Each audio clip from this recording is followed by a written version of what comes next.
दल मत जेहेतु विश्वास कर विश्वास करके दल निर्वाचन लड़ाई सुजोग देती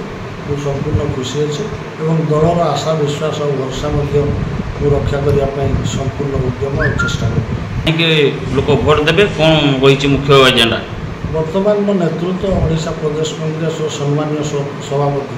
शरद पट्टनायक एवं भारतवर्षर आम नेता प्रिय नेता राहुल गांधी जो लोकप्रियता एवं कांग्रेस जो गरीब गुरबा लोकों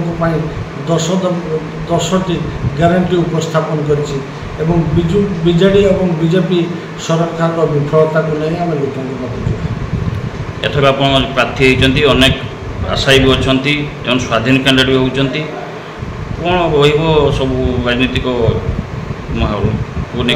राजनीतिक माहौल में कांग्रेस निश्चय भल कर आशा हम दल विजय लाभ कर।